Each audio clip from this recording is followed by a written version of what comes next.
Welcome to A Lunch with Biggie, a podcast about small business and creatives sharing their stories and inspiring you.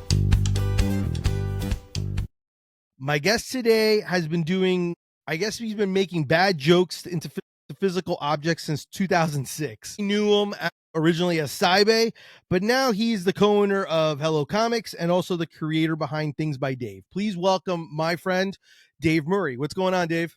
Hey, what's up, Biggie? Thanks so much for having me on, man. I appreciate it, man. Thanks for coming on, having a little lunch break with me. I really appreciate it. I always like to start off with, what's your go-to lunch or sandwich? Oh, man. I've been really hyped on, do you know George Motz with Hamburger America? Yeah, so I saw a video of him making the onion burger, and I was just like, I got to try this. And we had those for dinner last night, and I'm just a huge fan. Like, it's so easy if you have any kind of like flat top cooking situation. That's good. Honestly, I'm a real basic dude. I'm a big Jimmy John's guy. There's like a Jimmy John's on the way between here and our shop, between my house and our shop. And so I'm a number 10 Hunters Club, like maybe once a week. Like I eat there a foolish amount. Okay. There's nothing wrong with that. It's funny because like a lot of people will ask me, they're like, well, do you eat at like the fast food sandwich places too? I was like, yeah, we have a Jersey Mike's around the corner and I usually will go there, or we have a Wawa. We'll hit one of those whenever we can. Yeah, you really can't go wrong with that. So I definitely, I definitely get it. I make obviously my own stuff at home as well, but I totally get that. I will say I'm selfishly been wanting to chat with you for a while now because, and we'll kind of go through the story of you kind of like, being able to go. But, I've known you before I even started Deli Fresh Threads in 2012. You started Seibei. I think it was like in 2006 you started Seibei. Something like that. Yeah. Something in that ballpark.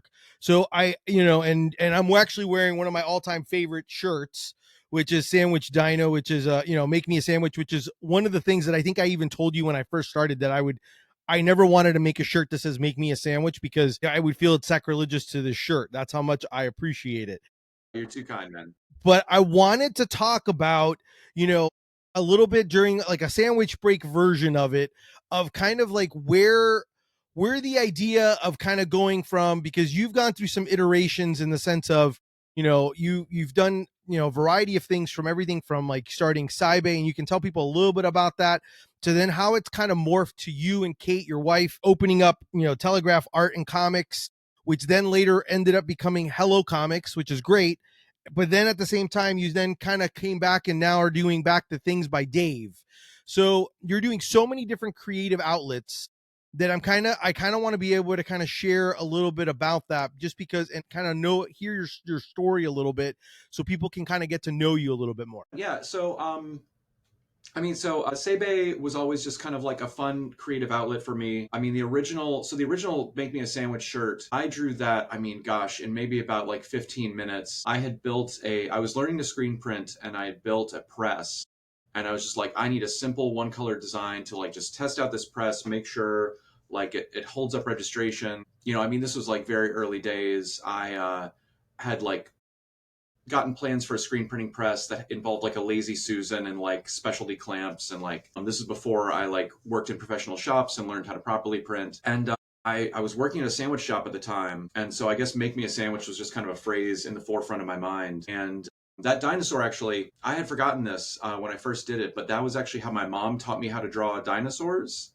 and like how she still draws dinosaurs with my kids. Like, so it's very like when I drew a dinosaur, like that form was just ingrained in me, thanks to my mom drawing with me a lot as a kid. And it's I feel like, so I constantly have like multiple jobs and creative outlets, and sometimes one gets more attention than the other. Like I'll kind of go through phases where like, I'm working on a bunch of like t-shirt and sticker designs. The comic book shop is always kind of in the forefront too, because there's so much going on there and so much I do as a co-owner. I took kind of like a half step back from it in order to take on a remote job as a manga proofreader and editor, which we can come back to.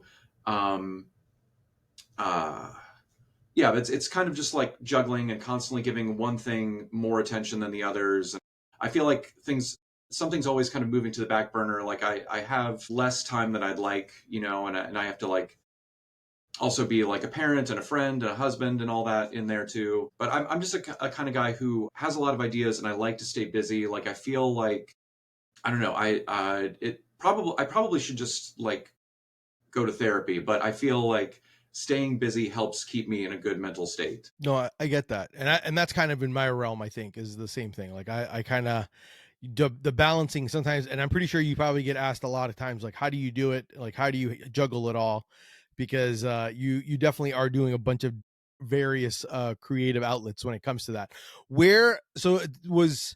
Do you come from an artistic family? Because I think what I find I think what I enjoy most about like the stuff that you come up with is it's literally like you said, like it's a bad joke into physical objects. Like you actually, and one of the things that you did and that I actually followed for a bit was you used to have come up, you would make like these sheets with like shirts on it and then be able to kind of spend like just constantly like are doodling or coming up with ideas, and coming up with different shirt ideas or just different concepts. Was that something that you've always kind of had, or is that something that you were like you learned from your like your family, school? What was it that kind of led you to kind of do that or kind of illustrate some of the jokes or the ideas that you had in your head? So I like my family's always been very encouraging. My dad's a writer. My mom, they're both just kind of goofballs. They've always been very supportive and great. And but I think mostly the drawing came from just being like a bored kid in class and like doodling in my notebooks. And I found a good way to like make friends was to draw like goofy pictures to make people laugh like that. Like when I was a kid, I really enjoyed comics and I wanted to be a comic artist because I really enjoyed like that feeling of showing stuff to people and like getting a laugh. Just it was just kind of a weird goofball growing up, and I just kind of found a way to monetize that. Like I like making jokes that I think are funny, and seeing if other people think they're funny too. Like I try not to take any of it too seriously. And I'm just glad that some people have like latched onto it and like things, and some things completely tank and fall flat too, and that's great. Yeah, that's got to be a tough one. I mean, especially, I mean, you're screen printing your own stuff now, right? Before you had you for there was, I know you've evolved where you were screen printing your own stuff, and then at one point I think you had folks screen print for you, and now you're screen printing again. So it makes it a little bit easier when you have when if things don't go as maybe not as successful or as popular as you thought they would be. Yeah, yeah, absolutely. Yeah, so I just kind of so I worked in a professional shop for, gosh, I mean, I think between the three shops I worked in, this is just because we moved around, not because I was like getting fired by shops. I think between the three shops I worked in, I worked as a professional screen printer or in the art department or the sales department of screen printing shops for about 10 years, just as while my wife and I were moving around. And so for a while, I would have situations where, like I used to work for this really great shop in New York, American Icon. Well, actually, yeah. So all the shops I've worked with have let me use their presses to some degree. But there was a while around like maybe like 2008, 2009, where I was working at American Icon and I was really focusing hard on Seibei, and they had these great automatic presses that they would let me use. And so I would sometimes pull all nighters there. Like the shop would close at 6. I'd stay till like midnight just cranking out my own stuff, like really ambitious, like 5 to 7 color designs. They use This was the shop that first introduced me to discharge printing, which I love. And then we moved to California. I was working at Forward Printing, and their presses were like super super high level. So I would just print my stuff through them with like an employee discount because the shop was kind of too much for one person to manage like by themselves. So like I didn't have like an after hours printing situation with them. But yeah, I'm working out of a community studio now called Infinite Repeats, and it's great. One of the guys that runs that place is really into like non-toxic processes, so I've been encouraged to muck about with water-based inks more. So I'm learning a lot of that, and it's just like a really great community of artists that works out of there. And I'll usually duck in like for a couple hours, 2 or 3 times a week, like after dropping the kids off at school or whatever. I'll duck in there, I'll do a little printing, reclaim some screens, and then head out. And that's nice because it keeps things very casual. I can do like 5 of a design if I really want to. Like I don't have to do any kind of minimum quantity. But I do love hiring stuff out too. Like there are a lot of great shops out there that do great work. Yeah.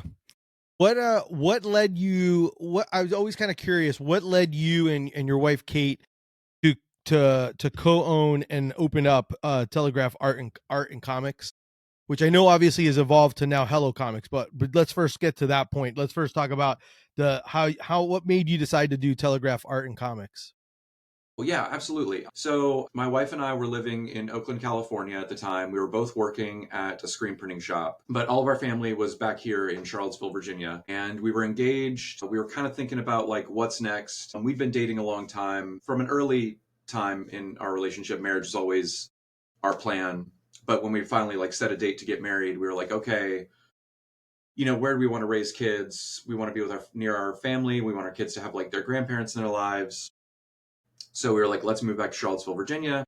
What are we going to do there? Like, do we want to work in screen printing? Um, what do we want to do? And Kate had been for years coming with me to shows to help sling T-shirts. And we worked like this wide variety of shows. We'd work like Renegade Craft Fair was always the big one for us. But we worked, especially in California, lots of little comic shows. So there was Ape was a really cool show out there, the Alternative Press Expo. We worked, I think SF Zine Fest was one where we had a booth and I sold like t-shirts and zines and stuff. And we had gotten to know all these great comic artists and illustrators. So when we were thinking about the next step, we were sitting in like a dining area at a Whole Foods on Telegraph Avenue in Berkeley. And we were like, what's next? And I said, well, maybe we could do like a gallery. There's this great art gallery scene in Charlottesville that we had both loved. And we loved the retail gallery model that a lot of places, the one in the forefront of our mind was Giant Robot, who had a place in New York City and has one in Los Angeles. Still an amazing shop. And they had this like retail space with like very curated selection of like books and toys and apparel. And they'd had a gallery space where they'd show off all these great artists. And we were like, well, maybe we could do that. And, we have this great roster of comic artists and illustrators that we've met over the years, like working these shows, like friends we can, maybe con into doing pieces with us. And we know screen printing. So maybe we can do a gallery space with shows and, we can sell things by the artists we work with. So when we initially came up with the plan, it was actually just called Telegraph Gallery. It wasn't Telegraph Art and Comics. And Telegraph was like a placeholder name because we came up with it on Telegraph Avenue. We were like, well, if we think of something better, we'll make it something better. And it started off, maybe 80% gallery, 20% bookstore. We were like, well, we'll sell alternative comics by like these comic artists we're working with. And when we opened up, people were like, oh man, this is great. It's great to see another comic store in town. Because the only other option was this very good comic store. Actually, the shop where Kate bought her first comic as a kid, this shop called Atlas Comics, but they were very focused on, the superhero stuff. So we kind of we didn't want to directly compete with them. So we tried to fill in the gaps. We did like indie stuff. We started doing kids books because of the area we were in was like this downtown pedestrian tourist area. And so we started doing that, and we sold a decent amount of prints and art objects and stuff. But the thing that was kind of making more and more money was the book side of it. And so we kind of pivoted towards where the money was. You have to do that to stay in business. And we really found ourselves enjoying it. And then people were coming to us and saying like, oh, hey, can I start doing subscriptions through you guys? Hey, can I get like, Batman, Superman, Saga, all that. And so we were like, okay, we don't want to step on the toes of this other shop, but like there was enough physical distance between us that we figured, we could be like friendly competition. And so we started selling more and more comics, and the art gallery thing kind of receded. And we sold more and more books. Eventually, we moved to a second location. So this area we were in, it's this downtown pedestrian mall in Charlottesville called the Downtown Mall. And we were on a side street of it, and we didn't get a lot of foot traffic. And then this space opened up, this very weird little space that we're still in now, shaped almost like a bowling lane, like just very long and narrow. But we figured we could make it work with a bookshop. And so we went onto there, and our business pretty much tripled overnight because we were Wow. finally getting foot traffic. People were coming by the shop. When we first opened, if it was a rainy day, because it was a pedestrian mall, there'd be rainy days where no one would come in. And as a small business owner, like it was absolutely maddening. Like I remember, you know, having several conversations with Kate, like, are we doing the right thing? Like, what are we doing? And we're like, well, if it's not going well by this time, or if we're unhappy, we can always just walk away. But then we moved into this new spot and things were going really well. And somewhere along here, when we started doing more comics, was when we changed the name to Telegraph Art and Comics to kind of reflect that change.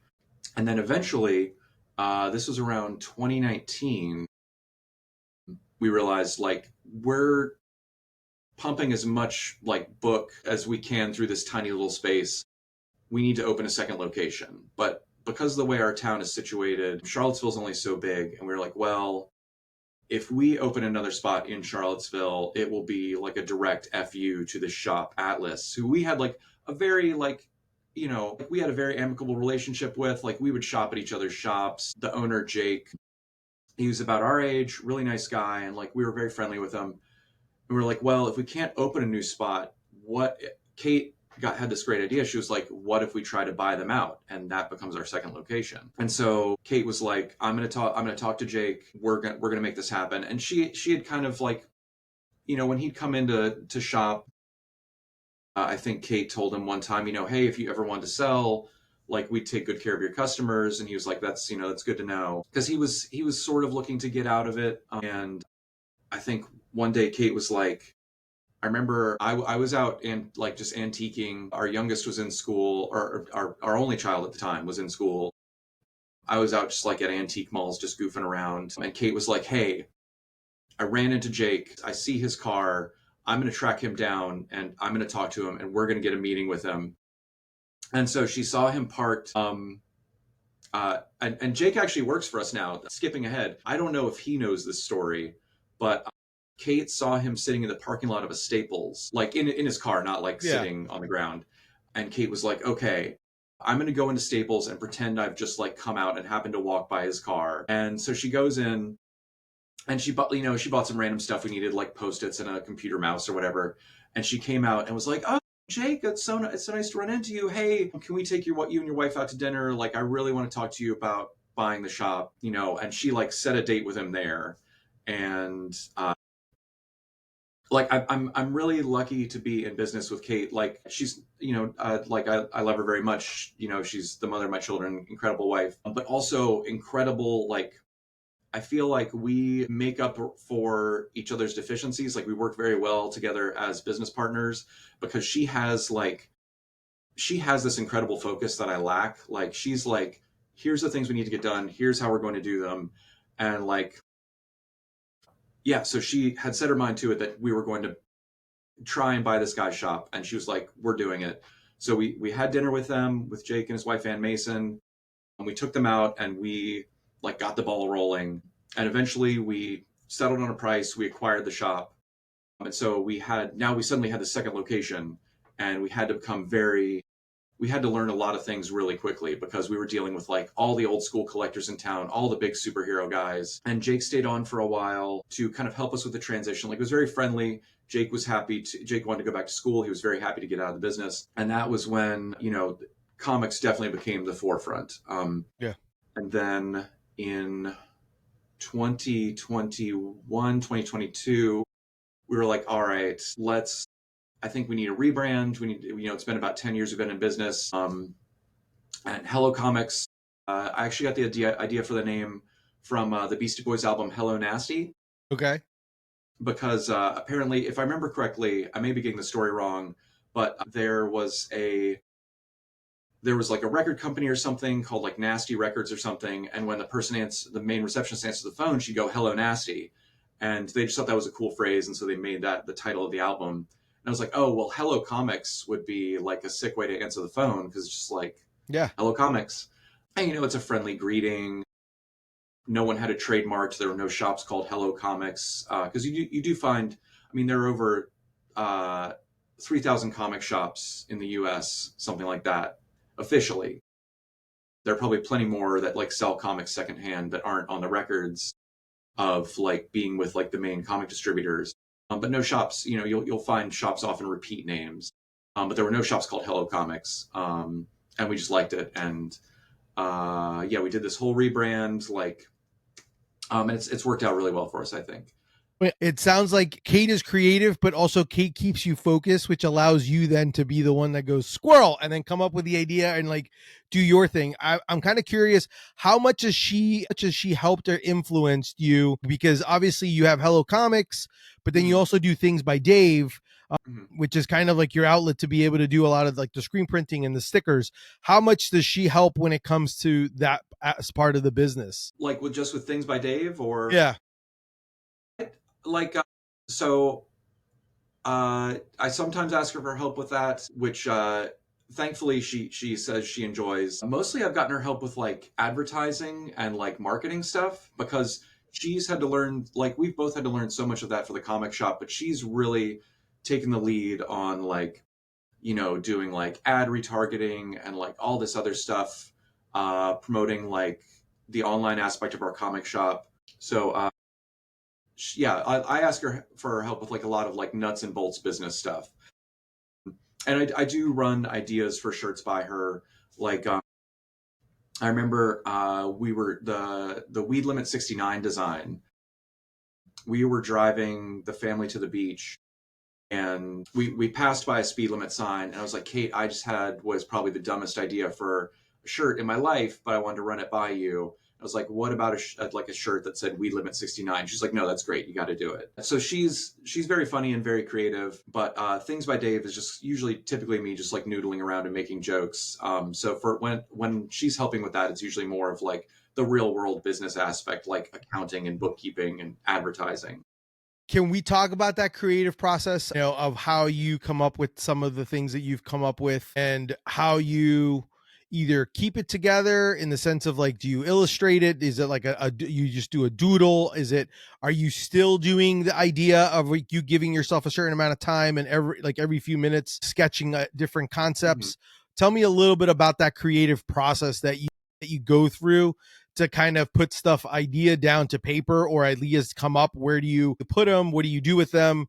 How do you how does it become an idea to from idea to actual product or concept?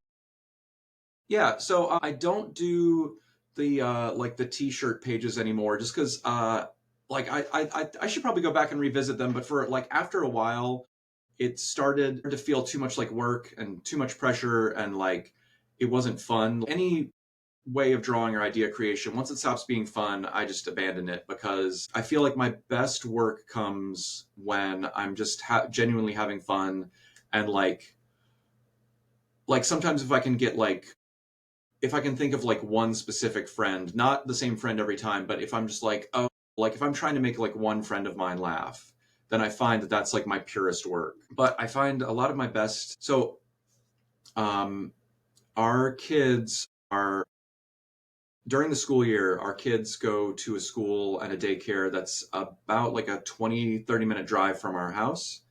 Just because of like where we're situated in town, we live in kind of a weird area. So I spend a lot of time in the car. Like my wife and I share driving duties. Um, each of us is probably averaging about an hour and a half in the car a day. And so I have like a lot of time inside my own head, and I see the backs of a lot of cars just driving around. So like just weird ideas will pop into my head, and then later I'll sit down and draw. Like I have a little like note-taking app on my phone, or so sometimes if like an idea comes to me and I'm just out and about, I'll just put a note to like draw something later. But I usually carry around like just like a little like Moleskine notebook, like something that fits in a pocket. And if I have some free time, like if like I've taken my kids to the trampoline park and they're just goofing around, I'll just try and sit and just like draw. And um yeah, I feel like every time I need to make more of a daily habit of it, but I like to just sit and draw, and like as you put in the work, ideas will just come to you. I feel like if I sit down and I'm like, okay, I'm gonna make like a sticker, like that is too rigid. Like I feel like I just need to draw ideas, and then like some little phrase will come out, or something in the drawing will come out, or some little character I'll draw will like I'll see a little something there, and then I kind of pursue that and just like draw it over and over and try and like reiterate it, try different turns of phrase, try different like rhythms for it, like especially like on things like a bumper sticker where it's like a rectangular format typically. The way you order the letters can kind of adjust the rhythm of how it's read. So I'll try a lot of different options with that and just like, yeah, just drawing the same stuff over and over and kind of seeing what sticks. Yeah. Has there been any, have, because you've come up with some, I will say, like, there's some stuff on there you've done there. Some of the designs have been very colorful. They're very, which is a lot of fun. But has there been one that you've kind of like surprised at how popular it became, or it was just like, this is just an idea I had, I threw it out there, and it like surprisingly was way more successful than you expected it to be? Yeah, here, I've got all my stickers above me. I'll grab a couple that surprised me. Let's see. Yeah, so this is my best-selling sticker by far. And yeah, this was just like a goofy idea. I don't even know where it came from. There was like one of my first batch of sticker releases when I was like branching out into it included that one. And I'm not even sure where it came from. Like I don't know. I think Let's about read it in case someone can't see it. What yeah, tell sorry. the listeners.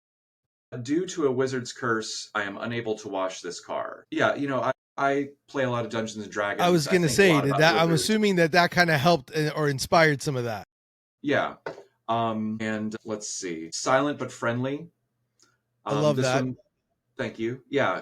Yeah, and this was just like a goofy play on a fart joke that is done really well. This is one that like isn't super popular, but I'm glad it's sold well enough to justify its existence. Like because I love this one. And are there cavemen in heaven? Crash into me and let's find out together. Like I remember I was playing Stardew Valley, and there's a guy who lives on the outskirts of town. He like lives in a tent named Linus, and he kind of dresses like a caveman.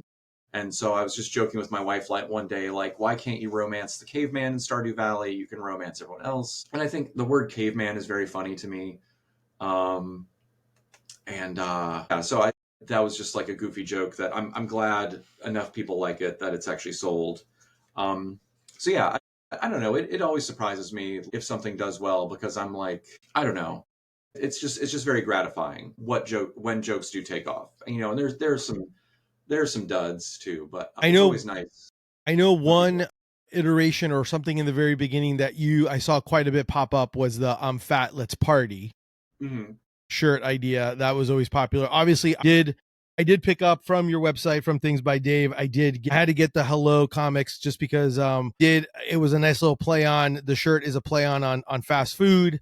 So the Mhm. front of it obviously saying I'm loving it, the back of it looking like a Burger King, but it's Hello Comics. And obviously me being the sandwich guy that I am, I had to get this one, which is warning, driver is eating a fully loaded Italian sub, Thank you. Yes. which I appreciate, obviously, just because anything sandwich related, obviously I want to be part of. So Right I on. love that. What I wanted to kind of chat about the fact, because, and I know we kind of talked about the comics and then I kind of went to Things by Dave, but I wanted to go back because I know that you've been nominated, and you mentioned there's like 3,000 comic book stores, and I know that, and it's kind of like, I guess you guys would call it like the Emmys or the Oscars of it, Mhm. but you guys have been nominated. Hello Comics have been nominated. It's called the Will Eisner Spirit of Comic Retails. 2 years in a row been nominated for it, which obviously is no small feat when there's that many comic book stores. What do you think it is that reason, do you have a recipe, or do you think you guys kind of know what it is, of why the you getting that, they're kind of nominating you or kind of looking at it? I mean, I think it's something so important when small businesses and small shops, like, what do you think you guys are doing that's kind of that maybe it might be a recipe for someone else who has a small shop, that they may be like, hey, this, that's a good idea, we should try something like this, or hey, that makes total sense, why aren't we Mhm. doing this? Yeah. I mean, I, I think we're just getting better at the job over time. Kate and I were very self-taught as comics retailers. Neither of us had worked in a comic shop before. We both worked in retail and like kind of sales environments before, so we knew that. But so much of it we've just learned over time.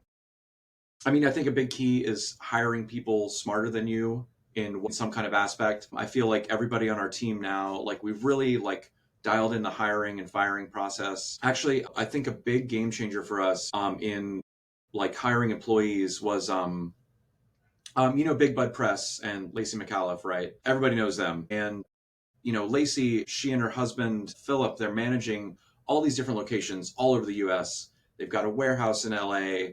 They're doing all this online business. They've got dozens and dozens of employees all over the place. And we had recently had like a couple of firings or a couple of hirings really go south for us.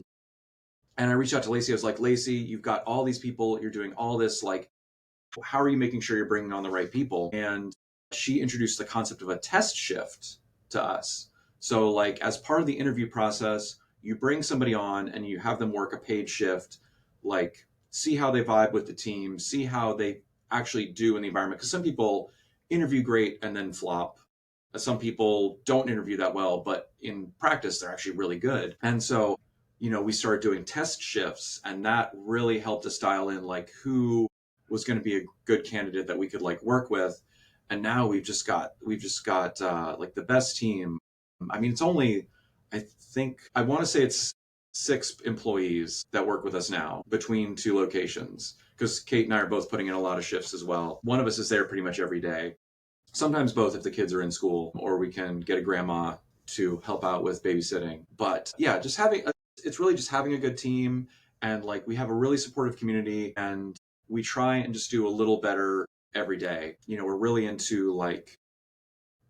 into fixtures and like just how the books are presented and how everything looks and like how things work in a sales environment, like, and what the customer experience is like. And I think we've just really just been dialing in like our processes and practices. And it's nice to be recognized for that. Yeah, the Will Eisner Spirit of Retail Award, it's like the one industry award for comic shops. Curiosity, do you guys still, obviously you do a lot of the mainstream comics, but are you still doing kind of like when you guys first started with like as Telegraph, doing a lot like working with independent comics as well, stuff like that as well? Oh yeah, absolutely. We love a lot of smaller press publishers, and we work with a lot of artists directly to buy comics that they've published from them to sell in the shop. We host signings and like author events. And sometimes it'll be like a big name. Like we had a signing with Brian Lee O'Malley that was awesome. Brian's an old friend, and like we'd kind of always had the idea for him to come and do a signing at the shop. And I mean, I think I'd been pestering him since like day one, and I'm very, very thankful it took, several years to finally happen, because I feel like we had finally become a shop that could handle hosting a Brian Lee O'Malley event. I think if it had happened earlier, we would have totally blown it. So it was nice that the Scott Pilgrim 20th anniversary happened last year, and that we got to be on that tour, and it went really well. But we also host like local artists. There's a lot of comic talent in Virginia, so it's really great to just be able to host people who are coming through. But yeah, we're still very indie minded too. But we love the big guys as well. And we like to think now that we have like all this superhero stuff and all this kid stuff and all this indie stuff, we feel like there's really something for everyone in our shop, which is very important. There's still this image of comic book shops being very like unwelcoming.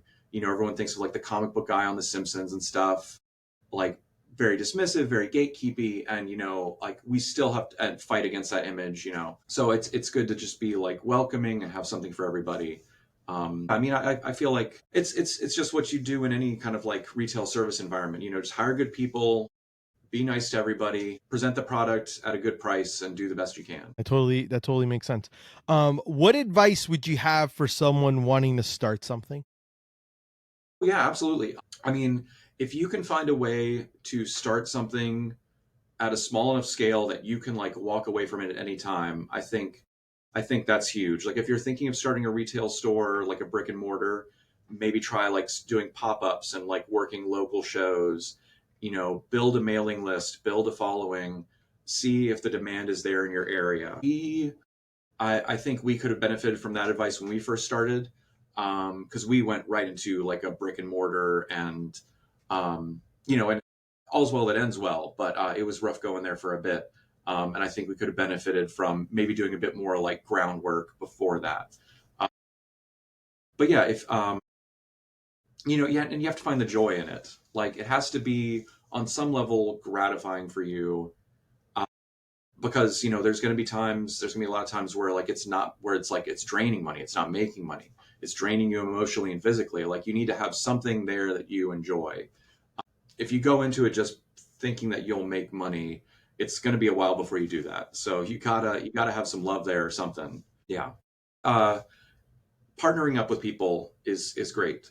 Like, I'm very lucky that Kate and I both went into business together, but it's good to have more than one person starting out. You know, you get different perspectives, different strengths. I remember when we were in the process of buying Atlas Comics and folding it in as our second location. So the way that comic ordering timelines work, you're ordering things months and weeks in advance because publishers will print an amount of comics based on orders that come in. So, and then these are sent out to the shops based on those orders. So we were ordering, so Jake, who owned Atlas Comics and now works for us, he would come over to our house and we'd all work on the ordering together, and he'd, kind of advise us on the ins and outs of like his regulars, like, oh, this guy, he always gets the covers with Jean Grey on them. So order extra Jean Grey covers and set them aside for this guy. Like the little picadillos and, the things that a good retailer notices in Yeah. their regulars. And then some kind of problem came up, and Kate and I like bounced ideas back and forth off of each other really quick, and like figured out a solution. And Jake was like, "Oh man, there's two of you. I never had a second one. It was always just me." And yeah, it's a real lonely business, any business, Yeah. if you're starting something new. So like, if you can partner up with somebody, that's great. Like, it really gives like added perspective, and two heads are better than one. Especially, like Kate and I, we're married and we love each other. We disagree on a lot of stuff, but if we agreed on everything, there'd be no point in us being business partners. I think you Yeah. need you need different perspectives. Yeah. No, I love that. I think that hits it. And I will say that it is lonely when you're doing a business by yourself or trying to do things by yourself. It's always nice to have that collaboration. I will say that I truly do appreciate, because I know you probably don't remember. I actually looked it up when I was doing my research. I emailed you before I started. You were one of the many people that I reached out to when I had the idea of starting my own brand and wanting to, and just kind of getting your tips and your suggestions and ideas. And I really do appreciate the fact that, like, and a lot of times, especially in the apparel business, you do have some folks that kind of keep things close to their vest. And that was something that I knew, at least, that I could always kind of reach out, or I can at least always, you were always very willing and giving. And that's something that I've always appreciated, Oh, during thanks, my, man. during all my years doing Deli Fresh Threads. So I definitely Dude, I mean, it's, appreciate it. it's, it's looking great these days, by the way. I'm Thanks, really, man. really proud of you, man. You're doing great. Thanks. I appreciate it. It's a lot of work. I definitely, when, like you said, it's not, you don't do it for the money. It's kind of it's a progress, it's a process, but it's definitely something that yeah, I do enjoy doing it, and that's something that I've always was inspired by what you did and what you've created, and then just the mere fact of, like, it's just really fun to be able to see. And I love the fact that you're back again doing things by Dave, just because I think that you really do have a creative outlet that's like really just a lot of fun, and just a Thanks, fun man. brand. So I definitely appreciate that. Where can people follow you? How can they support you? Give information about Hello Comics, give information about Things by Dave, anything else that you want to be able to show, tell folks where they can follow you and see more of what you're doing and what you're creating, and support you. Yeah, absolutely. So, Things by Dave is thingsbydave.com. I pretty much just use Instagram, and that's at Things by Dave. And Things by Dave was very much a placeholder name that has just kind of stuck. And now I have it printed on thousands of stickers, so I should probably just keep it. But yeah, during lockdown, actually, I realized the name Seibei just wasn't really, like, it didn't really feel like a part of me anymore. Like, that was a name that I picked.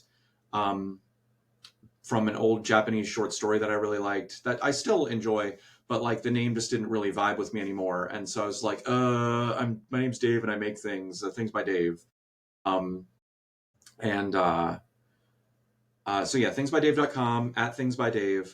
The shops, Hello Comics, you can shop online with us at hellocomics.net. We're trying to get that .com, but somebody has been sitting on it. And we're on Instagram at Hello Comics VA, HELLOCOMICS VA. And we post new books that are out, stuff from events, things like that.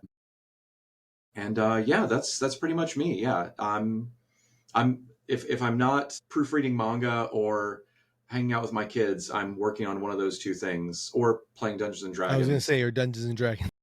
Yeah. Only a little bit, maybe once a week. That's always been. I mean, that's just goofing and telling a story with your friends. I Yeah, love man. that stuff. It's just a creative outlet. It's a creative outlet. It's a separation. I totally get it. Totally understand that. Dave, thank you so much for coming on, man, and spending some time with me during my Oh, lunch dude, break. it's so I nice to really get to chat with appreciate you, it. man. This is great. Congratulations on everything, and thank you for having me, man. Thank you. Thank you. That's our show for today. Thank you, Dave Murray, for being on from Hello Comics and Things by Dave. Definitely check them out. You'll see all in the show notes for you to be able to go look and do some shopping and check out everything that he has. If you enjoyed the show, make sure to subscribe, tell your friends, leave comments. If this episode inspired you in any way, share the episode. Have someone else that needs to hear the message. Sometimes it's not me. It's got to be someone from like a Dave to tell you the story of like what it is to inspire you to do it. If you enjoy my brand, come support Deli Fresh Threads. Thank you. Until next time, keep eating sandwiches and follow your passion.